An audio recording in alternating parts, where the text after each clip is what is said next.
বানাবো পনির আলু দিয়ে সবজি নিরামিষ। এখানে আছে কাঁচা লঙ্কা, টমাটো, আদরক, একটু পোস্ত আর দুধের সর। কড়াই গরম হয়ে গেছে, তেলটা দিয়ে আলুটা ভেজে নেব। তেলটা গরম হয়ে গেছে, একটু হলুদ দেবো আর আলুটা ভেজে নেব।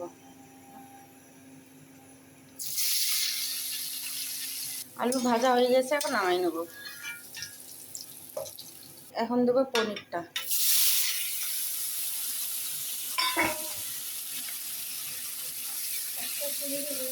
না, পনিরটা হয়ে গেছে, নামাই নেব।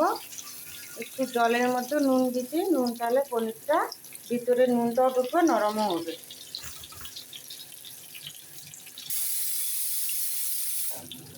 পনিরটা হয়ে গেছে, নামাই নেব।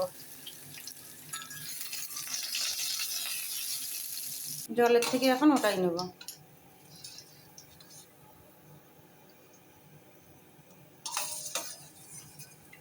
না এখানে রসুন আছে না পেঁয়াজ আছে, একদম নিরামিষ।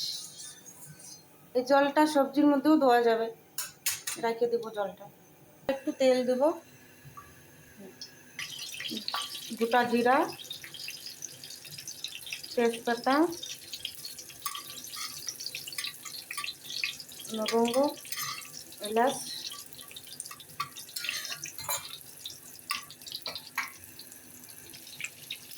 লঙ্কার গুঁড়া, হলুদ,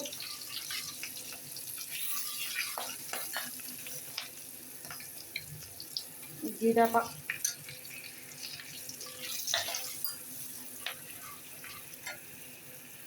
নুন, মশলাটা।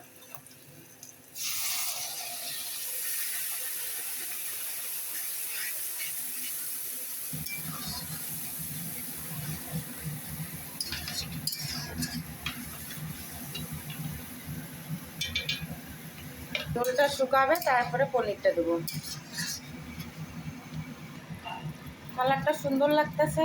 এখন দেবো আলুটা। আলুটা দিয়ে দিছি, এটার সাথে মশলাও হয়ে যাবে, আলু সিদ্ধ হয়ে যাবে। হয়ে গেছে, এখন পনিরটা দেবো।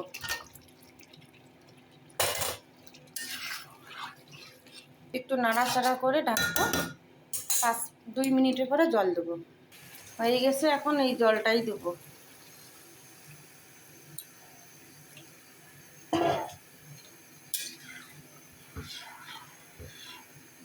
পনির পাতলা ঝোল। সবজি হয়ে গেছে, একটু গরম মশলা দিয়ে নামাই নেব।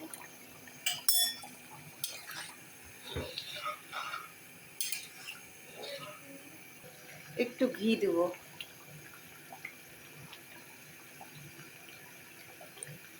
পনিরটা নামাই নিয়েছি, হয়ে গেছে পাতলা ঝোল।